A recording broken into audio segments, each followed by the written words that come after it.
গোপালগঞ্জের ঘটনায় সারা দেশে হরতালের ডাক দেয় কার্যক্রম নিষিদ্ধ হওয়া দল আওয়ামী লীগ। তবে কোথাও দেখা যায়নি এই হরতালের প্রভাব।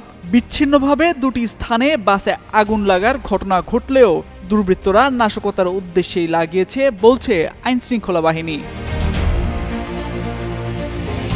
শনিবার এক যৌথ বিবৃতিতে হরতাল কর্মসূচির ডাক দেয় নিবন্ধন স্থগিত দলটির 4 অঙ্গ সংগঠন যুবলীগ, স্বেচ্ছাসেবক লীগ, শ্রমিক লীগ ও নিষিদ্ধ ছাত্রলীগ।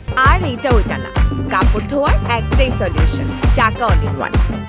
এরপরেই রাত 8টার দিকে রাজধানীর মিরপুরের সিরামিক রোডে বিকল্প পরিবহনের একটি বাসে আগুন দিয়েছে দুর্বৃত্তরা। তবে এতে কেউ হতাহত হয়নি। স্থানীয়রা বলছেন, রাস্তার পাশে দাঁড়িয়ে থাকা বিকল্প পরিবহনের বাসটিতে আগুন দিয়ে দুর্বৃত্তরা পালিয়ে যায়।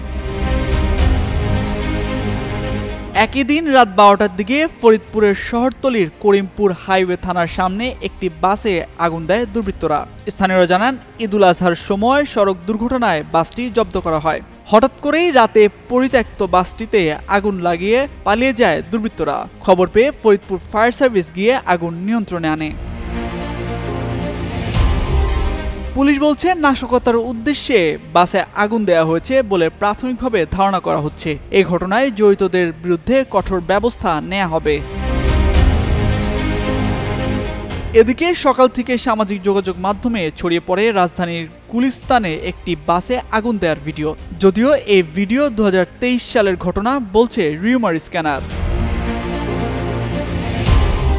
এর আগে গেল ফেব্রুয়ারিতে 10 দফা দাবিতে হরতাল সহ বিভিন্ন কর্মসূচি দেয় নিবন্ধন স্থগিত হওয়া দল আওয়ামী লীগ। তবে দলের নেতাকর্মীদের নিষ্ক্রিয়তায় ব্যর্থ হয় সেই কর্মসূচি। তামজিদ মির্জা, যুগান্তর নিউজ।